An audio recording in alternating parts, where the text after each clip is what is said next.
All right. Hi, everybody. I'm Allison Atkins, the Assistant Director at the Kennebunk Free Library. Thank you for joining us tonight. This is the fourth in a series exploring Maine's Climate Action Plan. Tonight, we'll be discussing transportation, buildings, and infrastructure. In prior sessions, we've held an overview of the plan. We've discussed natural and working lands and energy. Next week, which is the fourth, we'll be talking about community resilience. And on the 18th of May, we'll talk about coastal and marine issues. Everyone but the presenters will be muted until the end of the program. If you have questions for the presenters, you can put them in the chat box. For those of you who aren't as familiar with Zoom, you just kind of hover over the bottom of the screen. It'll bring up a little menu, and the chat box is right in the middle. Please make sure that the little drop-down menu in the box says it's going to everyone so that the facilitators can see the question. I'll be posting a list of helpful links from presenters as they speak.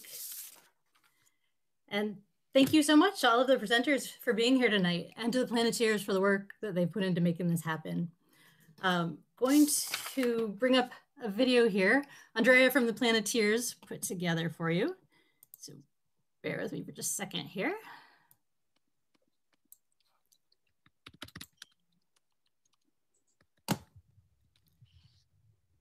Oops. Sorry, my screen share information is covering the play button. There we go. Hi, I'm Andrea Kimmick, co-founder of the Planeteers of Southern Maine. We are an ad hoc grassroots group concerned about climate change, acting to stem the tide, promote sustainable living, and protect the creatures, contours, and climate of Mother Earth. We embrace the word of Rob Hopkins, founder of the Transition Movement, who says, "If we wait for the governments, it'll be too little, too late. If we act as individuals, it'll be too little. But if we act as communities, it might just be enough and just in time." So it is that we Planeteers of Southern Maine roll up our sleeves to organize both Planet Talks and Planet Walks, all in an effort to invite people to come together to work on creating new and more sustainable ways to conduct ourselves while on this planet. We are nonpartisan and hope everyone joining us recognizes that they too have something to offer and realize themselves as change makers. Our walks include community cleanups and monthly beach erosion monitoring under the aegis of UME and Maine Sea Grant, a program you'll hear about in our final session on Tuesday, May 18th. Our talks have included regenerative and backyard farming, the importance of planting and building for pollinators, seeding native and wild flowers, carbon emissions and sequestration, sea level rise, marine debris, bioplastics, PFAS, and the toxicity of plastics.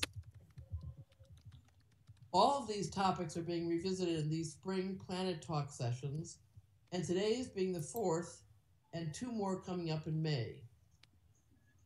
I'm happy to say, too, that thanks to popular demand, some of the presenters who've joined us in the past are serving as panelists again. Sometimes we walk and talk. In 2019, prior to COVID, we visited with area restaurants, 50 restaurants alone in the Kennebunks, to explore with them their greening practices, specifically then deplasticizing, but some waste stream management issues too. We were ecstatic to learn not only that most were already holding internal meetings to discuss better practices, but were also already so in sync with what we thought we'd need to sell them. This effort and a related one underway at the Rachel Carson Wildlife Refuge will be discussed further in our penultimate session, Tuesday, May 4th. Instead of organizing a celebration in honor of science and earth as we've done in years prior to the pandemic, we are proud, indeed thrilled, to be rolling out this series of Planet Talks. Thrilled because we have Maine's Climate Action Plan as a vehicle now through which to channel our energies. Thrilled to have so many experts and enthusiasts joining us in describing their work and directions taken. Thrilled to have our library partner with us in this project, and thrilled to have you all with us. We hope you will find tonight's session meaningful to you and that you will join us for subsequent sessions as well. Also, and because everyone can indeed be a Planeteer, please consider joining us in some of our endeavors or bring your pet project to us for us to support you in. We also encourage you to all to get involved with the legislative process by contacting your state legislators about your concerns. Feel free to reach out if you need help taking the first step. One for all for one is our motto and our means of governance. Finally, and because we are grassroots, I need to mention that yes, we do indeed accept donations. And thanks to the Laud Home Trust, who serves as our fiscal sponsor, we are now able to offer you an easy means by which to support us in that way. On our website, www.someplaneteers.org, scroll all the way down, and there you'll find a button. Or, if on Facebook, we're at Some Planeteers. And there again, we have a link to our account at Laud Home in the About Us section. Finally, please stay in touch with us through either our websites, contact us via our Facebook, or by email, info@someplaneteers.org. Next up, I am so incredibly pleased to introduce you to Anastasia Hediger, who has a dual role here this evening.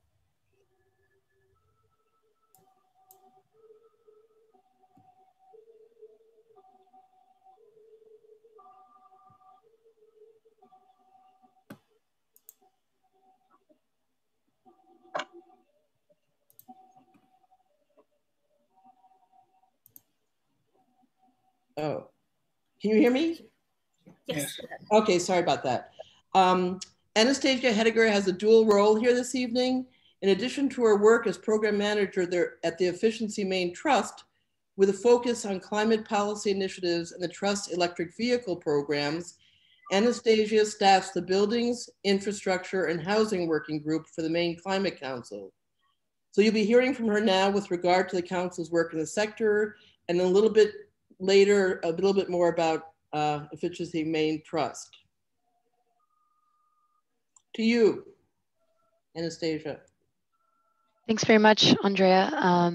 Let me try to swiftly share my screen. Can you all see that? Full screen? Okay, Yes. great. So thanks for having me this evening on behalf of Efficiency Maine.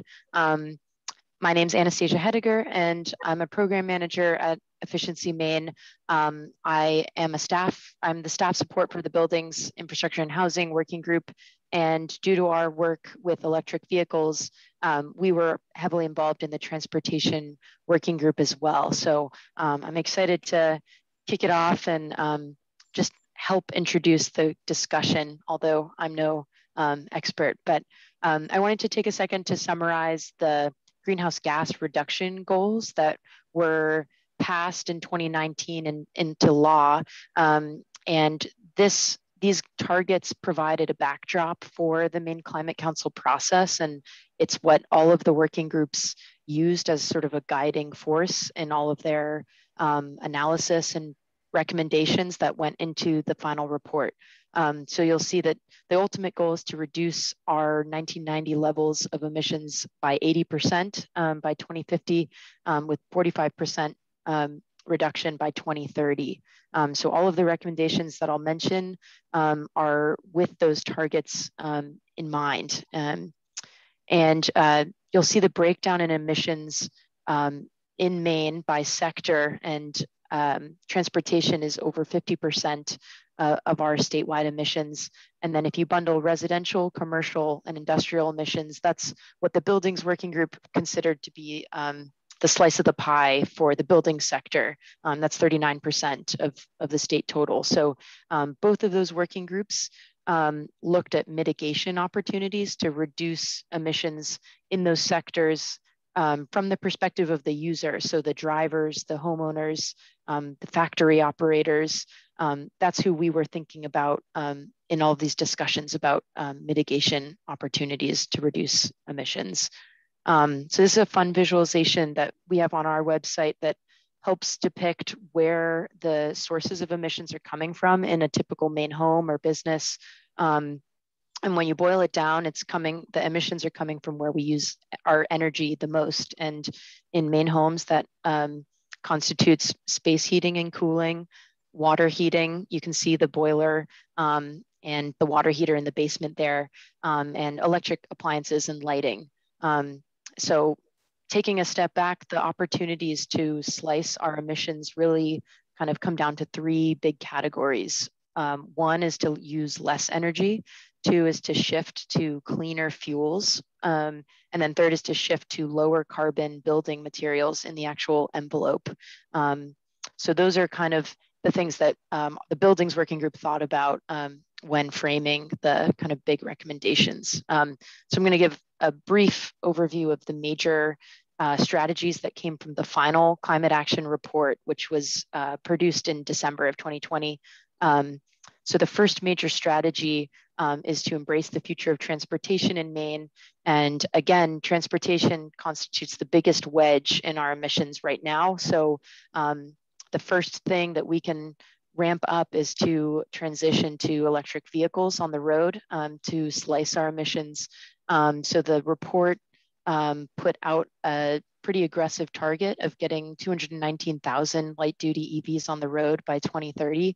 Today, we have between 3,000 and 4,000 on the road. So we have a ways to go, but the marketplace is evolving rapidly, and more manufacturers are announcing goals to transition to all electric in the next 10 to 15 years. So we're excited about the direction of those goals. And then in addition, obviously driving less by reducing vehicle miles traveled and increasing fuel efficiency in other forms of transit was recommended by the plan. And then the second major strategy quickly is to modernize Maine's buildings. And this was a summation of the work in the Buildings Working Group. These 7 actions on the side sort of address those 3 major categories that I mentioned: to transition to cleaner fuels and higher efficiency appliances. Heat pumps featured very strongly in those discussions and in the analysis. The second priority is to use less energy by weatherizing homes and improving the building envelopes themselves. So also introducing stronger building codes for new construction. And then the third category is to transition to lower carbon building materials. And that's also kind of addressed in strategy number 4 and in the lead by example strategies. And the graph on the left is just an illustration of how much less heat pumps emit in terms of carbon emissions. And the residential heating load in Maine is over 60% reliant on heating oil, which is the biggest emitter of emissions. So with heat pumps and more efficient appliances, that is our biggest mitigation opportunity to slice emissions in the building sector. So these are the frameworks that shaped the final report and much of the work that's already being done. So I'll leave it there. I may have already gone over, and I'll jump back in later to talk about Efficiency Maine's programs.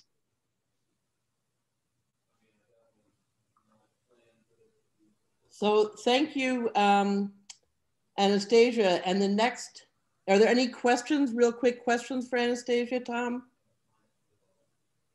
Okay, so our next speaker is Dr. Linda Stathopoulos, retired scientist from NOAA. And let me see here, hold on one second. Somehow, I just got bumped out. Sorry. This is at the wrong slide up here. Oh, I went to Linda's.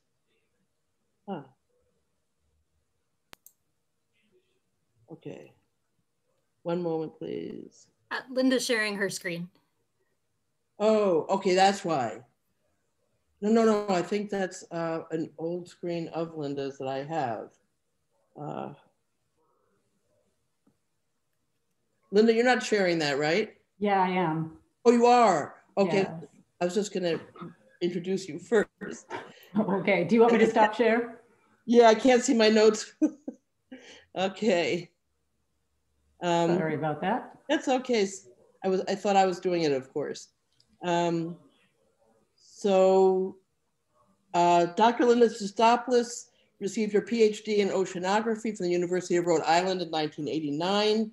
She recently retired from NOAA, where she managed ground systems that help satellites monitor the Earth, including sea level. She now teaches the public about climate change in her hometown of Wells, Maine. And I was very lucky to have been a student of hers in a recent month-long seminar. So thank you, Linda, and welcome. Okay, can I start sharing now? Yes. All right, let's go. So I'm afraid that I am going to present the perhaps less optimistic piece of the presentations tonight, because I'm going to be talking about what is happening to the built environment because of climate change. I'm going to summarize the climate change impacts from a couple of really good references that Allison is going to put in the chat for me. And I'm also going to give you a place map of Wells, Maine, because not all of you live in Wells, just because I'm going to be talking then about the damage to our built environment due to increased inundation, primarily from sea level rise, winds, and storm flooding.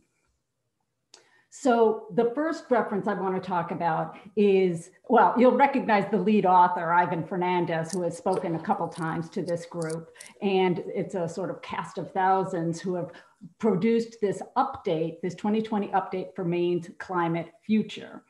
And they conclude that we are in for accelerating weather extremes, temperature increases, and all three of the main climate divisions you see there on the screen, and more intense precipitation and flooding, and stronger winds.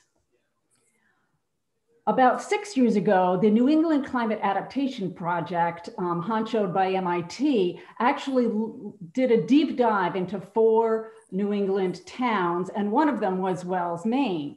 So this is the second reference that I recommend. It's, they also found that the highest risk to towns like Wells will be from accelerating weather extremes, temperature increases, more intense precipitation and flooding, and the degradation of coastal areas as sea level continues to rise. And as I said, Allison's going to post the references to these 2 documents in the chat. So if you want to read the whole thing, you can.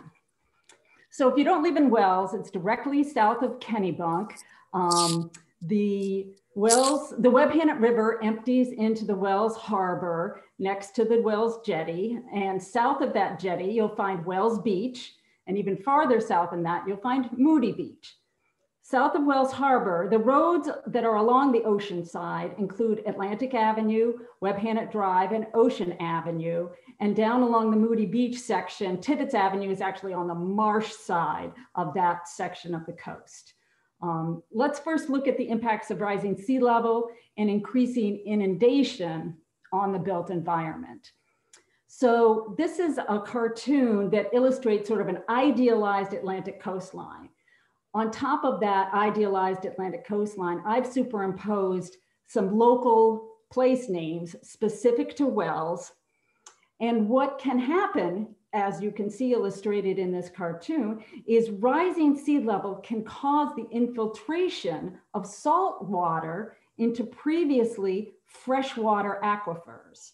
I have friends that recently had to move or abandon their own freshwater wells due to saltwater incursion. So this is already one of the impacts that's happening. Rising sea level can also increase the frequency and strength of the coastal inundation. So moving around this slide clockwise from the left, it can move the rocks that are part of the jetty in Wells Harbor. It can collapse the seawalls on Moody. It can strip the protective hay bales that coastal residents put out to protect their property from inundation. It can leave salt water, debris, lobster traps on coastal property. And often this kind of damage is quite expensive to repair. In addition to that kind of damage, coastal storms can strip away and move coastal property structures like beach stairs. This was after the Groundhog Day storm on Moody Beach. Just walking down the beach, you saw stair after stair after stair that's been stripped and moved from its original location. Higher winds can also cause expensive damage. It can strip away siding, strip away shingles, and it can do so repeatedly, as you see on the building shown on the left of the slide. After the 2019 damage, that building was completely repaired, and then the same thing happened again in 2021. High winds can also move sand from the beach to places you don't want it to be, for example, into parking lots or into yards of local residents. And that can cause the plants to die and require cleanup if you're going to restore the parking lot to a usable condition. More intense rains and flooding can cause damage to both streets and homes. Property owners must pay more now for flood insurance. That keeps on going up year over year. And it even can lead to delayed damage, such as mold growth, which can be extremely difficult and expensive to fix. Finally, on Webhanet Drive, this actually happens every time we have a high tide or with accompanying easterly winds or high waves. It gets inundated. Sometimes the road needs to be closed because it accumulates like 6 to 10 inches of water. Sometimes it needs to be plowed in order to remove all the deposited debris. And if the damage is severe enough, it can even require road repaving, which is something that happened after the infamous March 2018 nor'easter that sat and churned off the coast for 4 days. So we want to connect with people in our communities about these effects so that they can feel comfortable supporting the type of legislative remedies that we are recommending, and they can get behind the Maine Won't Wait plan put together by the Maine Climate Council. Maine is really leaning forward among all the 50 states in terms of making climate amelioration a very high priority. And I'm very honored to live in a state that's been so forward thinking and so committed, even in the face of the pandemic, to addressing not only the effects of climate change, but the social disparities that make the climate change impacts worst on the people least able to handle the damage. So that's it for me. Thanks so much.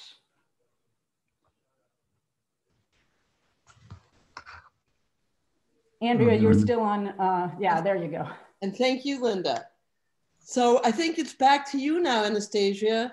And this time, Anastasia will give you more idea about what the Efficiency Maine Trust has been doing about the kind of things that Linda has been talking about. Sure. Thank you, Linda, for stepping in. And can you guys see that okay? Yes. I think. Yes. Okay, great. So for those of you who don't know about us, Efficiency Maine Trust is an independent quasi-state agency. We run the state's energy efficiency and carbon savings programs, and we provide incentives, financing, technical information, and consumer education opportunities. And we offer a trusted network of vendors to help install much of the equipment that we incentivize.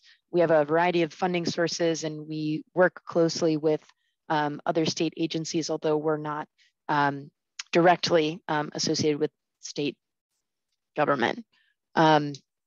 So one of our primary kind of bread and butter programs is the heat pump initiative, and we offer a slate of rebates from the residential kind of average consumer, we offer enhanced rebates for higher efficiency heat pumps in residences.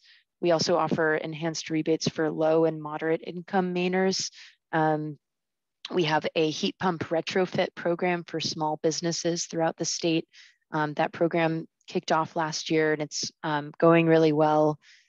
We also offer commercial industrial solutions. We've recently been ramping up our variable refrigerant flow equipment, which are basically commercial sized heat pump technology.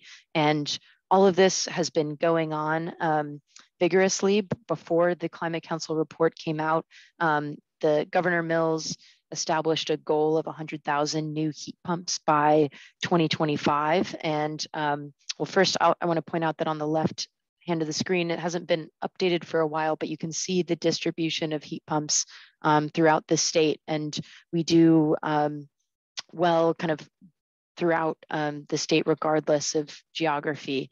And this graph right here shows kind of cumulatively where we are now in 2021, sorry. And then based on our current pace, we are set to exceed our goal of 100,000 by 2025. And this past year alone has doubled the rate that we were seeing the year before. So despite the pandemic, people are really excited about heat pumps. And I think there's momentum kind of from all sides. And we recently did a survey that said that over 90% of customers were really pleased with their heat pumps. So they work well in all parts of the state, and we're continuing to ramp this program up. Another program that is relevant to the recommendations that I detailed in the beginning is our weatherization programs. There are approximately 550,000 occupied dwellings in Maine, and we estimate that maybe only 20,000 or so have been weatherized. So Efficiency Maine, in addition to Maine Housing Authority, we both have our own weatherization programs. And the Maine Climate Council report set a target to double the current pace of weatherizations, which means at least 17,500 additional homes and businesses by 2025. The map on the right shows just in the last year, our distribution of weatherization projects for low and moderate income Mainers. We also offer standard rebates with varying degrees of weatherization, but that's a program that we're intending to ramp up. It's a more robust project, so the challenges of getting contractors and the kind of having the customer invest their part of the project is a challenge, but the Climate Council report has certainly spurred us to prioritize this program and to investigate kind of what we can do better to ramp up the pace of weatherization. And of course, there are a lot of non-energy benefits to weatherization as well, with the health and safety benefits of better air sealing. And this slide shows something that, sorry, did I skip a slide? Nope. This slide shows what the modelers for the climate action plan set forth as kind of what needs to happen to meet the greenhouse gas reduction goals. You'll see that the blue line is our baseline, kind of business as usual scenario. The yellow line shows what could happen if we transition completely to heat pumps for our heat source. And then the second scenario, H2, the red line, is a combination of weatherization and transitioning to heat pumps. And then the third scenario is doing a combination of heat pumps and renewable low carbon fuels. So there are multiple pathways, and the Climate Council considered the costs and the benefits of each of these scenarios. The path forward is costly to get us to those greenhouse gas reduction goals. But this is just showing you that electrifying our heating in this state that is so reliant on oil is super important for the buildings sector. And pivoting quickly to our electric vehicle initiatives to address that transportation wedge that we talked about. Efficiency Maine started its electric vehicle rebate program in 2019 with Volkswagen settlement funds. So we don't use taxpayer dollars to fund these incentives. And so far we've rebated over 1,000 electric vehicles to date. We also offer plug-in hybrid electric vehicles as well. And we're growing in distribution throughout the state. However, we're most dense in Southern Maine right now. And the pace of the rebates have been pretty strong throughout the last year, despite the pandemic, and we're only seeing them go up. So we're excited about that. And we have, those are instant rebates at dealerships. So customers see that money come off the top of the price, in addition to tax credits that are available up to $7,500 in addition to our rebates. And then we're busy on the charging infrastructure side of things as well to support the adoption of EVs throughout the state. And it's been proven time and time again that having public chargers available instills confidence in drivers to make the transition, and ultimately supports travel. In a state like Maine, where we see a lot of tourism, it's important to build that network of chargers kind of to precede the adoption that we're expecting to see in the coming years. So the map on the left shows you the chargers that Efficiency Maine has given grants to install, as well as existing chargers that have been privately installed.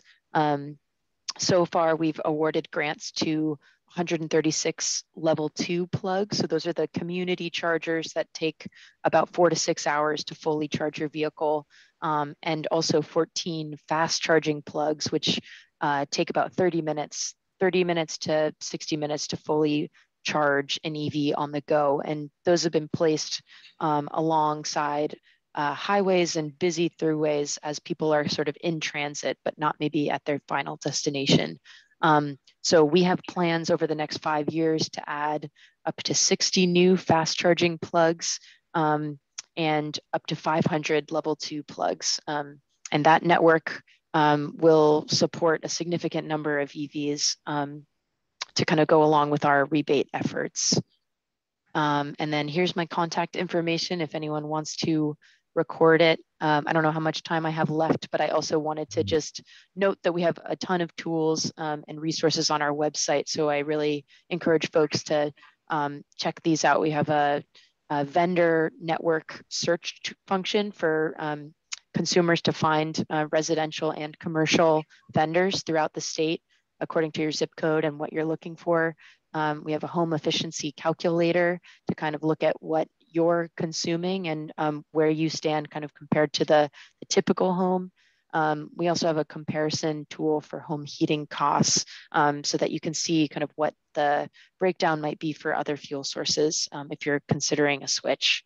And a lot of resources on heat pumps as well as electric vehicles as well. So I think I will stop it there and go back to my contact information for a second. Thank you. There is one question. Linda's asking, where are the heat pumps made?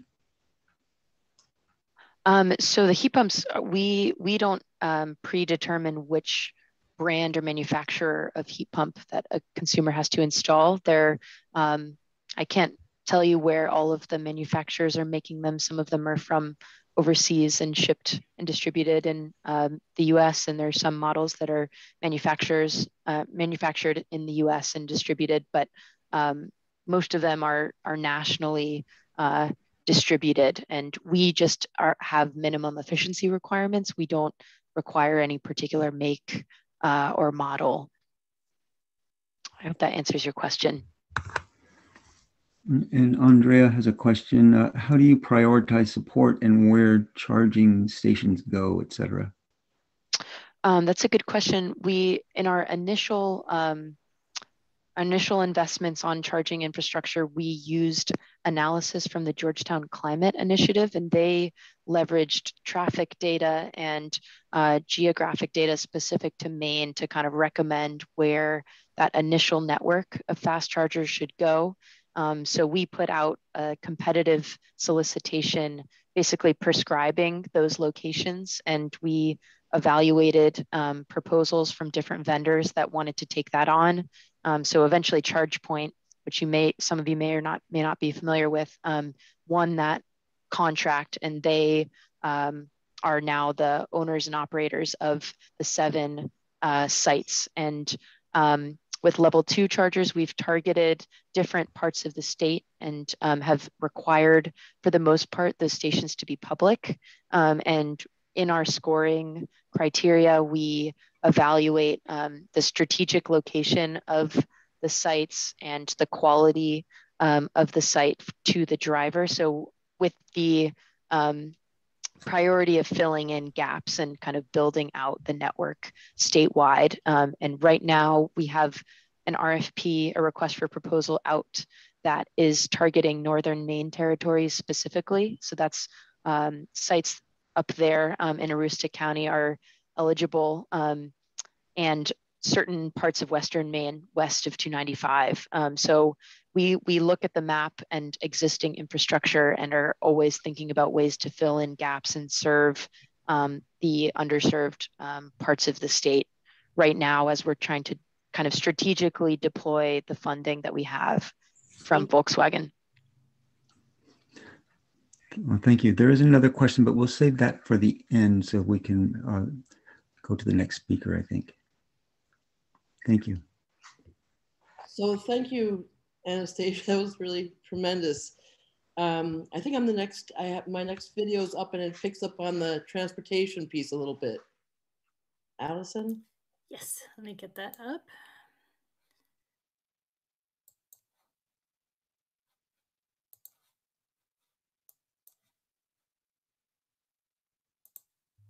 If you've climbed Cadillac Mountain to catch the first rays of sun reaching the USA, you've got to admit, it's a bit of a letdown when the view is limited due to the waves of pollution making their way there via prevailing southwesterly winds, with, among other pollutants, car exhaust.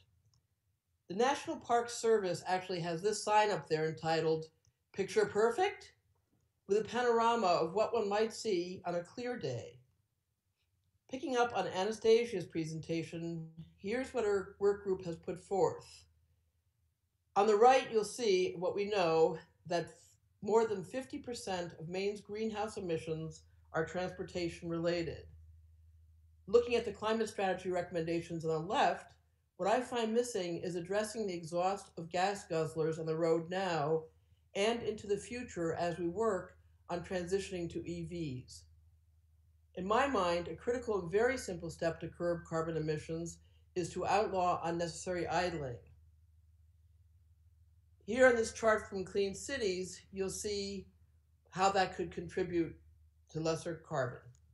From the U.S. Department of Energy, for saving fuel and reducing emissions, eliminating the unnecessary idling of personal vehicles would be the same as taking 5 million vehicles off the roads. And while in Kennebunk we have a no idling policy in place, it is not much more than a very well kept secret, something I've been working on changing both locally through our Energy Efficiency Committee and in conversation with our DPS, but also more recently in conversations with both Southern Maine Regional Development Corporation as well as the DOE-sponsored Clean Cities Coalition. Because we all share the same air and the same roads, we need to develop regional and statewide support for a no idling ordinance. It doesn't help if neighboring towns aren't no idling savvy. Please join me in pushing these through locally, regionally, and throughout Maine. If time allows, at the end of tonight's program, I could share some strategies that could work and that should be easily implemented no matter where one lives. Meanwhile, I'm reachable at Andrea@someplaneteers.org, and I've posted links in the chat. Thanks for tuning in.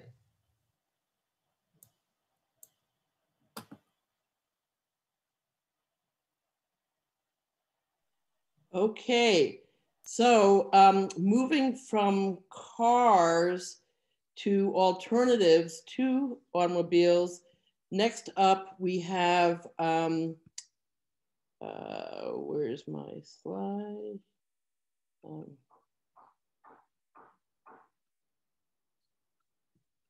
So Ethan, you must recognize this. Ethan Davis is an advocate for non-motorized means of getting around, and specifically the use of pedal-powered vehicles. He runs a bike shop specializing in sales of recumbent bikes, trikes, and velomobiles.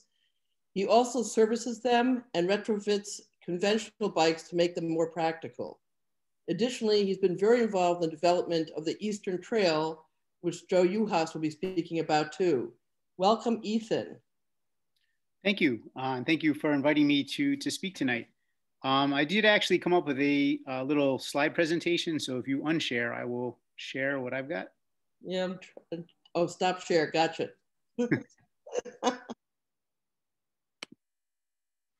Okay, let's see. Oh boy, all this stuff's right in the way.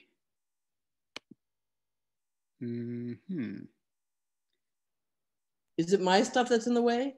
No, I think, I'm not sure. There were some things obscuring the button that I needed to click here. Well, let's see if I can do this. All right. Well, maybe that'll work. Let's see.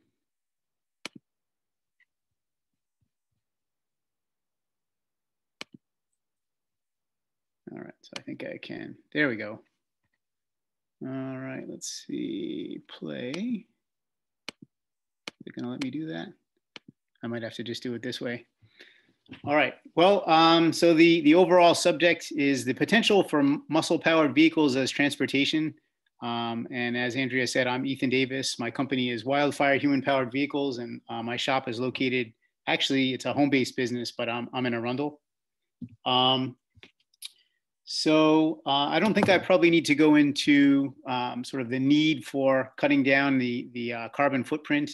It was pointed out by Anastasia that 54% of our carbon emissions are coming from transportation in the state of Maine. The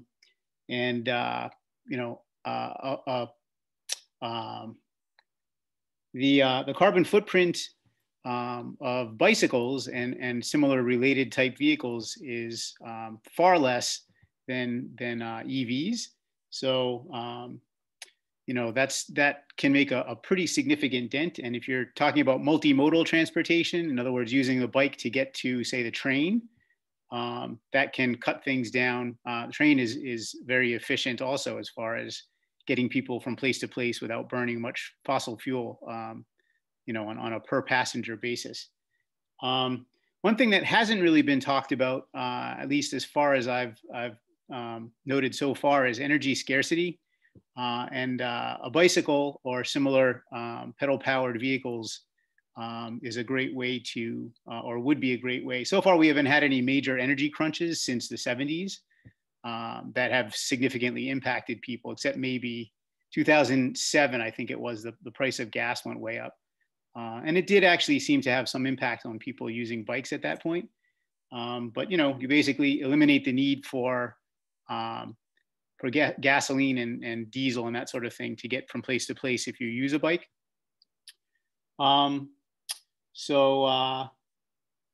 Let's see, what else did I want to say about that? Joe Uhas is going to talk about the Eastern Trail, so I won't really talk much about that. But I would say that places where they have well-developed infrastructure, that's found to be one of the best ways to get people out on their bikes. I think one of the major deterrents to people using bikes is lack of infrastructure. They just don't feel safe on the roads. I mean, I've had any number of people tell me they don't want to go out there because people will hit you and they'll be gone before they even know that they hit you, which I haven't really found that to be the case, but still that's the perception. And if you do have protected infrastructure, that's really key. So as I said, Joe Uhas is going to talk about the major step in that direction that we've taken in this area, the Eastern Trail, which incidentally we live on. So I use that for commuting all the time by bicycle. So back in 2006, I started Wildfire Human-Powered Vehicles. And the kind of belief and the idea behind that was that in addition to road bikes, mountain bikes, and hybrids, that seemed to be what people thought bikes were. There are lots more, and you'll see that if you go to other countries that do consider bicycles and similar type things as transportation. So like the Netherlands would be a great example of that. Denmark would be another. And they actually do have great protected infrastructure, which I think actually has driven their coming up with other vehicles for different purposes. So one example of that would be bakfiets. Those are load carriers. And it's very common to see people taking their children to work using this and other similar type pedal-powered vehicles.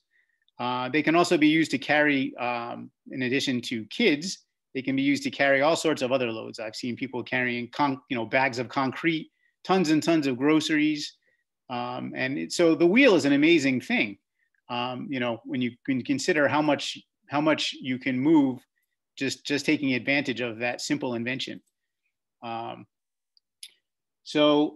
idea behind my company was to try and make more diverse human-powered vehicles available to people. And if they can acquire those things, then they'll be able to use them. Most bike shops, they specialize in conventional upright two-wheel bikes. Mountain bike, hybrid, and road bikes, and you won't be able to find too much else. So this is one possibility. I actually haven't so far sold load carriers. I thought about it for a while. I haven't really had anybody asking me for them, but it's kind of a chicken or the egg thing. If I don't advertise it, then and I don't have them, then people probably won't approach me for that. So another possibility would be folding bikes. I did mention before multimodal transportation. So you can pedal to the train station, stow your bike easily next to you, and then when you get to your destination, you can pedal to wherever you need to go. Or if you did need to pedal to a rental car, that's not as great, but it does smooth the overall trip. Same thing, if you wanted to. Sometimes people use those on boats. So you could, pedal down to the dock, jump on your sailboat, sail wherever you're going, and pedal to your, pedal out into the town to go have dinner or whatever it is. But one thing I did want to mention about the load carriers, there is an excellent movie called Motherload. And I believe, I'm not looking at the chat right now, but I think that the link for watch the trailer. It'll make you want to watch the movie for sure. It's just really uplifting. Great movie. So what I focus on with my company is more recumbent bikes and trikes, primarily trikes, actually. Almost exclusively, that's what I have people asking me about. They're super comfortable and you don't have to balance them. So for people who do have balance issues, it takes care of that. They're also much more ergonomically correct. So if you have carpal tunnel syndrome, back problems, various other medical issues, they can help with all that sort of thing. People get that recumbent grin when they try them. They're just fun. So this is something that is not nearly as common, velomobiles. And the idea there is it's similar to the recumbent trike, but you put a shell around it. And a lot of them they don't actually have a separate trike inside. It's basically, you've got the shell and you have all the parts attached to that shell. So you can't really take the trike out and ride it around because there is no separate trike. But there are a number of advantages of that. The first one that was what kind of attracted me to it is weather protection. Much more comfortable in the rain or cold riding these things. They have some degree of crash protection if you happen to get into a collision with a car or just roll over for one reason or another. They have the ability, they make it pretty easy to carry lots and lots of cargo. And one that is maybe not as well understood, if you get one that's well designed, they are very aerodynamically efficient. And so you can go much, much faster than any other pedal powered thing that's out there. And so that's kind of a cool, it almost makes you feel like Superman when you're pedaling these things along and look down at your speedometer and you're going over 30 miles an hour without even trying. It's kind of cool. I'm a big enthusiast about velomobiles, and that was actually what got me into recumbents to begin with. One thing that I did want to say also, I have, one thing that has become very popular nowadays is electric assists. So that's probably the fastest growing component, or I should say portion of the bicycle market right now. And I have a customer who he bought a secondhand trike And he was kind of compromised because of some health issues he has. And he actually got himself into the emergency room from exerting too much before I put the assist on his trike. And just last week, he went and did a 21 mile ride, no ill effects, and is just loving it. So that, if you're intimidated by the thought of pedaling around, the electric assist, that's, if you don't want to put a fairing, the enclosure on your bike, the electric assist will make it feel similar. It's pretty amazing. It makes the hills disappear and things like that. I found, many people would have old bikes that are just kind of sitting in the garage unused. And, if this kind of inspires you to get out there and use it, you can make them a lot more practical by putting fenders and a rack and lights on it. In places like the Netherlands, those things would basically be, pretty much standard on a bike. In the United States, they seem to be the exception. And I can't even, it makes me laugh how many times I see people pedaling down the road with a big wet stripe up their back. And why don't they put fenders on them? Well, I don't know. It's just not offered. And I think part of it has to do with our attitude towards bikes in the United States. We think of them as, recreational items or maybe fitness equipment, but not serious transportation. And like I said, the wheel is an amazing thing. It doesn't take that much effort. And the more you use it, the better the engine gets too. So that's kind of a nice aspect to it. So I think that's pretty much Ethan, covered. Yes. There is a question. How many velomobiles are on the road in our area, do you think? Or do you know? Our area? A Yes. handful. Not very many at all. I think probably in all of Maine, maybe 5 at the most. They're not very common, but I think a big part of that is because gas is ridiculously cheap. There's no reason for it. It also does attract a lot of looks, and people are probably a little bit shy about that. I think that the interest in them seems to, or seems to me at least, likely to grow if we do have some, energy limitations that people start to feel. If the price goes up at the pump quite a bit, then people will be looking for alternatives. I think sometime when there's a parade in town, you'll have to get it out there. Yeah, mine doesn't look like that. I'm actually working on a design of my own that can be retrofitted to a recumbent trike. But that's going to be a while coming because this is a side gig for me. I teach and I just don't have enough time to fast progress on it, but someday. Well, thanks, Ethan. That's so much fun. In terms of no idling too, I keep thinking one incentive would be, one way to disincentivize people from idling would be to raise the price of gas. Yeah. But then I keep thinking about, and I'm sure Anastasia and Linda can speak to this too, I keep thinking, well, who would that really, really hurt? Well, it would probably hurt a lot of Mainers who live rurally and have a very long commute and right. An old truck to get there. And then how unfair that would be, because, they were trying to discourage the people who sit and read the New York Times at the beach with their, idling for an hour.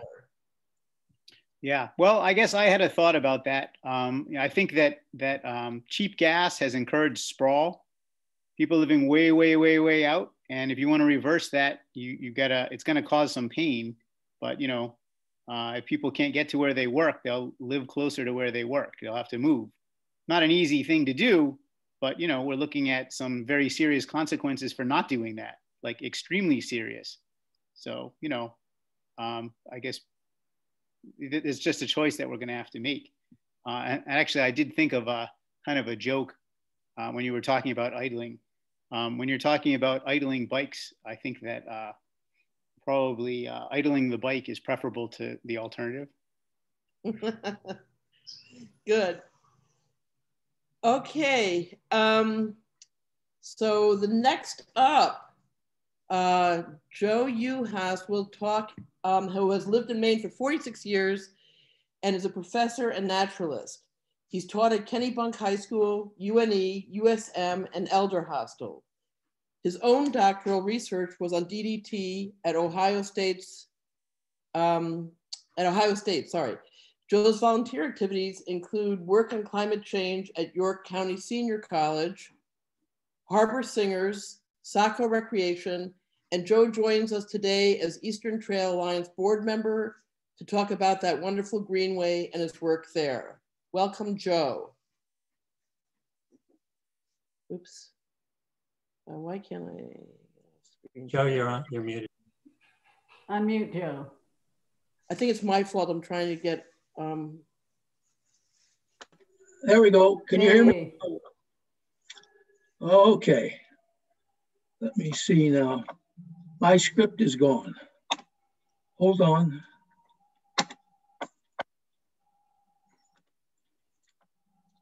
I don't have any pictures, so you'll have to just close your eyes and listen. Very, very easy to do, I hope. Come on now. There we go. First, a word about trails and the benefits they provide in general. This last year has proven that we all need open spaces, that is, exposure to nature. And Maine is fortunate to have many wonderful trails, land trusts, preserves, parks, and other natural areas for us to enjoy in safety. Research suggests that people who get outdoors in nature tend to have a high moment-to-moment awareness, less stress, reduced anxiety and depression. In short, nature helps us stay grounded and perhaps provides a dose of humility that we all need from time to time. Trails and other natural areas serve to remind us that we're not above nature, but we're part of nature. And if it were not for nature, we wouldn't sit in the privileged position that we try to control or even dominate nature. Gee, that would make a good sermon topic, wouldn't it? Well, I'm here to talk about the use of trails as a means of commuting. And I'll give you several concrete examples. It's not theoretical, but rather some anecdotal examples of people that I've run into, and I've made a short survey. Whether going to work or to shop or for some other purpose, using the trail as a means of commuting reduces, or I should say, any bicycle or walking reduces the carbon footprint. But I will share several examples of people who use or have used the Eastern Trail to commute. First is a longtime ET supporter who used to live in South Portland and used the green belt of South Portland and the ET for approximately 10 years, 5 days a week, year round, until he moved his office home due to the pandemic. The distance was 10 miles each way.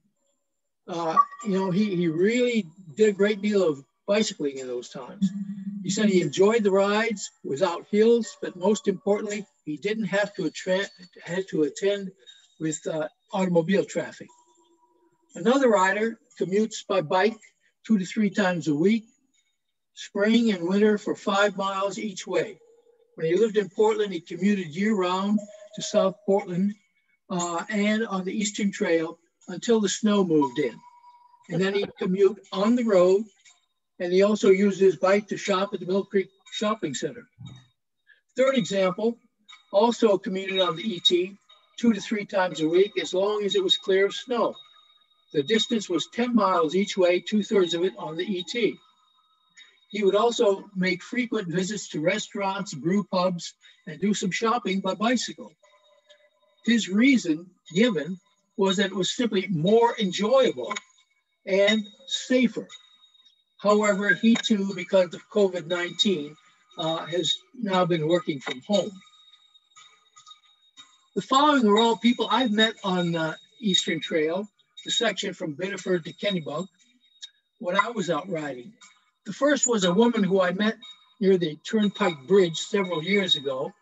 She stopped to readjust her overloaded bicycle saddlebags. She'd been traveling on the trail from her home in Nova Scotia, was going to Cape Cod for her vacation. I asked her why she was biking, and she replied, "Well, it was physically challenging. It was emotionally so very relaxing to ride along on the trails." She didn't have to contend with traffic, and she'd always dreamed about riding her bike to Cape Cod. This was fulfilling a dream for her. One August, I met another biker, a younger biker, a graduate student in his 20s from Dalhousie University. He was loaded down with equipment, and he told me that he was biking from Halifax to the UN in New York City, where he was reporting on air quality. It turns out he had mobile monitoring equipment and was sampling the air at 30-second intervals during the entire trip. We talked for about 15 minutes, and he showed me some of his equipment, which was miniaturized and fitted to 2 panniers mounted on his front fork. It was just amazing.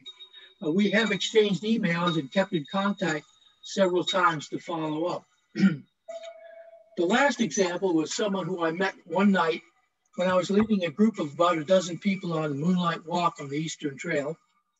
We were near the beaver pond down by the hospital when we saw a light coming down the trail towards us. As the cyclist approached, I recognized my cardiologist, who I just had an appointment with earlier that day, and he was biking from Southern Maine Healthcare. He lives in Kennebunk and frequently rides to work at the hospital in Biddeford. It's a small world. Well, there are many people who use the trail, not just the Eastern Trail, but other trails. And it's just, it's really something to consider how much they're doing to reduce their own carbon footprint, and at the same time, reaping the benefits of getting in shape, psychological benefit from it, just kind of getting that lift from being exposed to nature, that healing of feeling. And it's just really kind of amazing. So I encourage you all to support our trails, to get out on the trails and get a good dose of nature. You'll be glad. And I would certainly want to second somebody, I can't remember who it was now, who talked about the governor and state leadership doing a great job with the Maine Climate Council's action plan. And that's it, folks. Thank you very much. Yeah. Tremendous, Joe. That was so lovely. It's screaming to be a children's book, I think, your narration, the anecdotes. Any questions there, Tom, for Joe? No, just some laudatory comments, I think, but no questions. Okay. So next up, we have our friend Cliff Babkirk. Oh wait, I gotta do a screen share. Is that it? Okay. Cliff is retired from the semiconductor industry and now collaborates with his wife, Anne, on designing and selling solar lanterns. Both are passionate about alternative energy solutions, reducing their carbon footprint, and improving the energy efficiency of their lakeside home. Cliff is a board member with Window Dressers and guides many homeowners and work parties. He has 24 inserts in his own home. Cliff, on to you. Okay.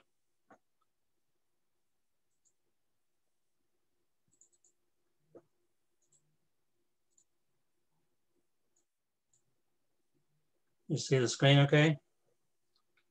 Perfect. Okay.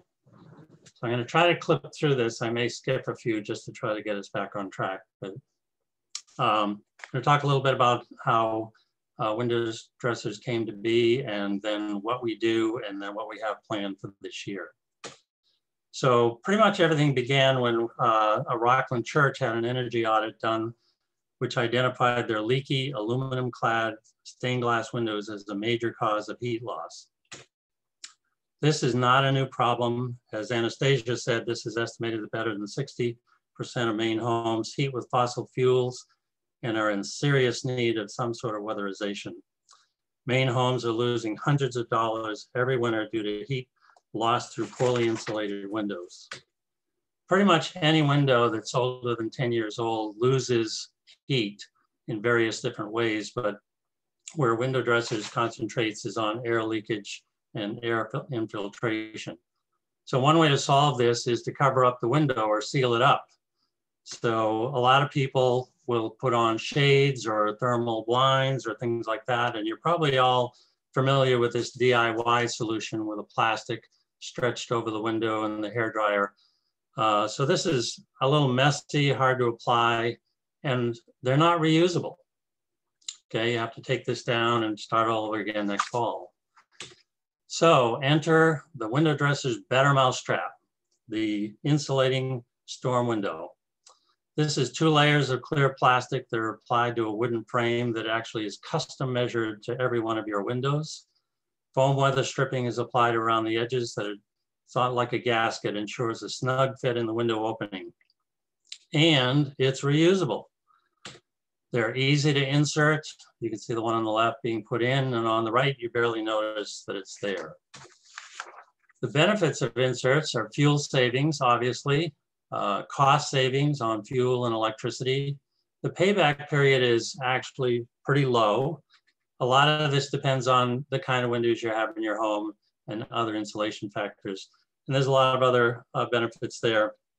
Comfort level, humidity retention, drafts and condensation. And did I mention they're reusable? So window dressers. So this Rockland church ultimately found a solution. A guy named Dick Cadwin, a friend of the church, teamed up with a former congregation president, Frank Mundo, and along with several volunteers, built 26 large window inserts for the church. The effect was a warmer church, lower heating bills, and reduced CO2 emissions. This was the beginning of the community build concept, and Dick and Frank would go on to become founding members of the nonprofit called Window Dressers. 2 years later, after having built a lot of inserts for customers and parishioners in the area, they decided, let's do this statewide. So they became a nonprofit and called themselves Window Dressers. Today, they support community builds across Maine, New Hampshire, and Vermont, providing training, insert kits, all of the construction and jigs and fixtures, and all of the supplies needed to run a community build. Window dressers, for the most part, is like 99% volunteer run.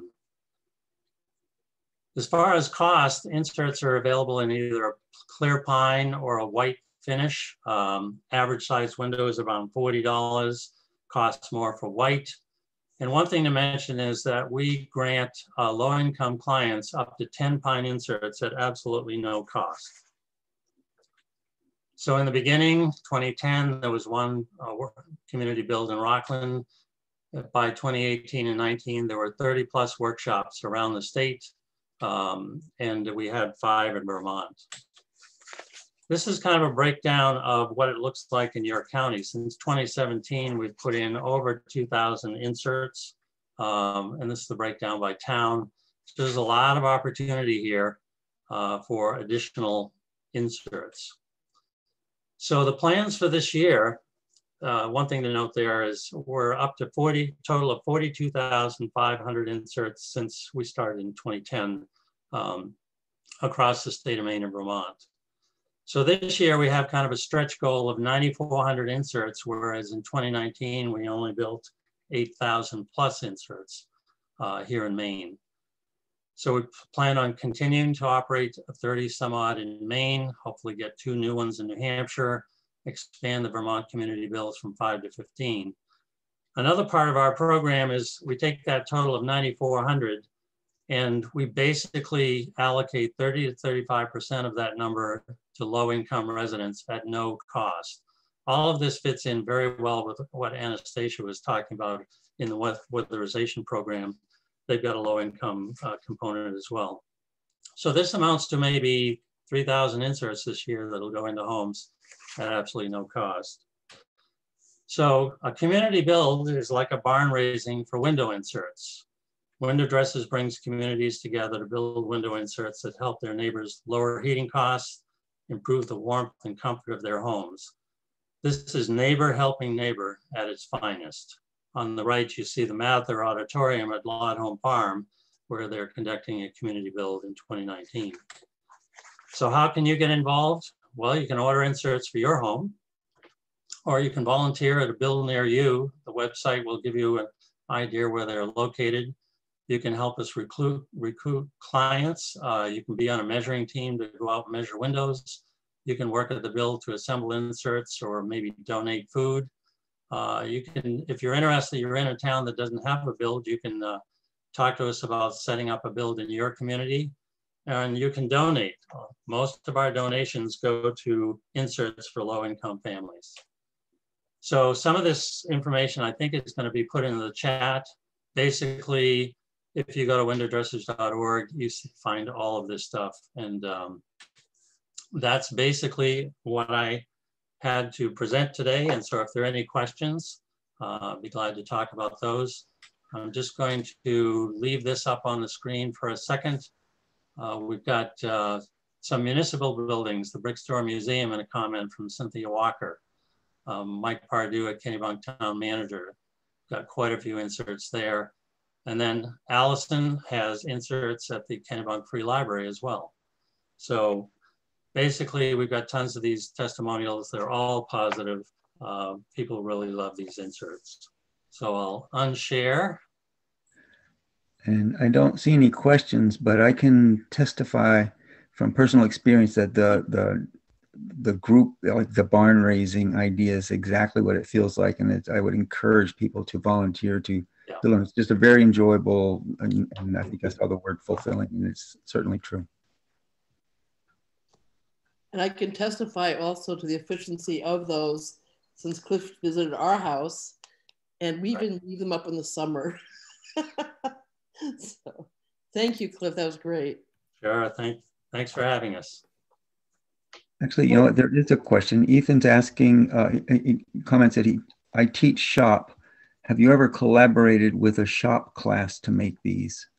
That'd be great.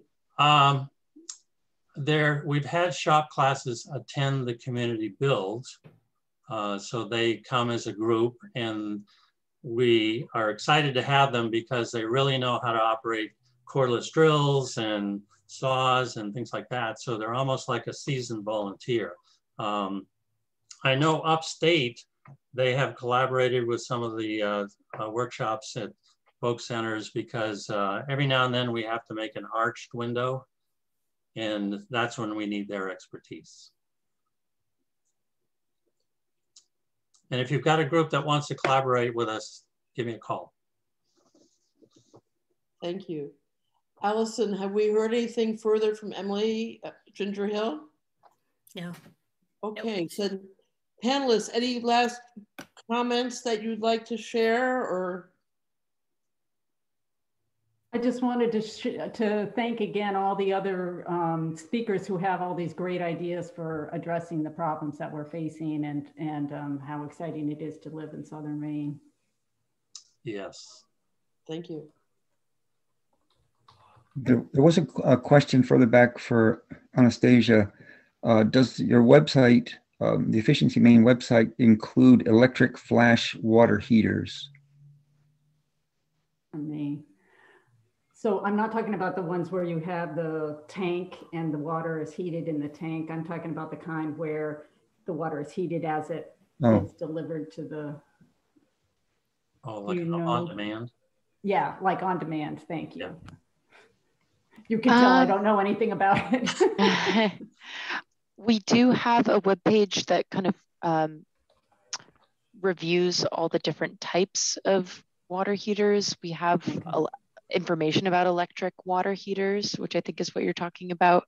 But we don't incentivize those. We just incentivize heat pump water heaters. And right now that rebate is $750. So the ultimate price is less than an electric resistance water heater with the rebate. But I would encourage you to check out our website because I'm not so up to date on our water heating program. I think, Ethan, you have a question or comment? Well, yeah, just a comment. So there was a company, and I can't remember if it's the company or the product, that's called Geyser. They were based in, and actually they still do make heat pumps up in Brewer, Maine. And several years back, we had a retrofit. I bought a tank via Craigslist, and it's basically a heat pump that heats water and it stores it in this tank that we bought. And like I said, it's a heat pump. So it pulls heat out of the basement air and puts it into the water. So it's, significantly more efficient than, the conventional electric hot water heaters. Unfortunately, they don't seem to produce that anymore. So maybe there is a similar product somewhere. Okay. I think that they've gone commercial with, they basically provide heat pumps for commercial purposes nowadays. But looks like Geyser is offered on Amazon, but I don't know if that's the same one. Yeah. I have a question, perhaps for Anastasia, but anybody who might know. Thinking about the electric vehicles, I started wondering about, well, lithium is going to, I don't know how common a substance this is, but I know it's pretty toxic, and I know that that there are like ecological problems with the lithium, and you just start to wonder about that. And I heard that they're starting to look at zinc as a replacement, but I don't know how far along that technology is. I don't know if anyone else does as well. I'm not familiar really with the battery generation side of things. I know that the cost of manufacturing the batteries is going down precipitously, and that they're finding cleaner ways to produce those batteries. Quebec, just over the border, is actually leading internationally in that research, and they're also leading in the research for disposal of the batteries, which is a whole other issue. And frankly, there just haven't been enough EVs on the road for long enough for us to bear the brunt of that issue. So I would, encourage folks to look into what they're doing in Canada, and but I can't speak to the materials that are in the batteries themselves. But I know that the ultimate efficiency and range that's available in these vehicles is dependent on the technology in those batteries, which is improving every year. So it'll be interesting to see what comes out of all of these models, from the big manufacturers. Yes, thank you. Yeah, I think some of them are that are currently being sold do have a range of 300 miles. Up to 350 we're starting to see. So it's exciting, and with more chargers out there, and with the average commute really just hovering around 24 miles in Maine, with the majority of drivers, you really don't need as much public charging as you think. And we also have the benefit of a lot of single family homes. So it's easy for people to just plug in at home, even just with a simple level 1 slow charger. Any final questions? All right. Thank you, speakers, and thank you, Planeteers, for coming tonight. Thank you. Hopefully see you next week. Kennebunk Free Library for sponsoring these. These have been wonderful, and we really appreciate it so much. Absolutely. Thank you. I've been learning a lot listening, so I'm enjoying it. Good night, Thanks, everybody. everyone. Hi. Good night. Thanks so much. Night. Yeah, bye-bye.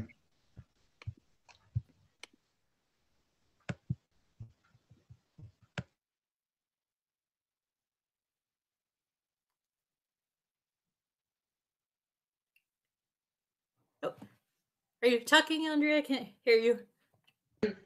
I said, hi, Ginger.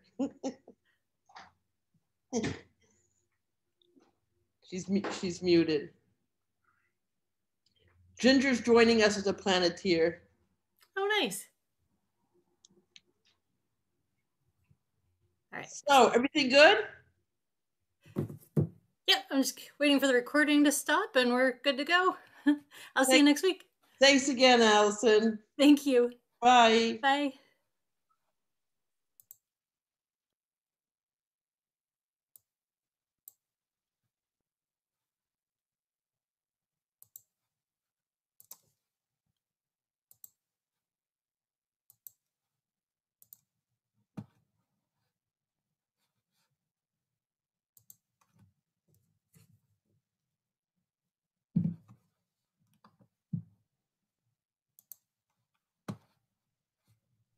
Hi, are we good? Yep, sorry.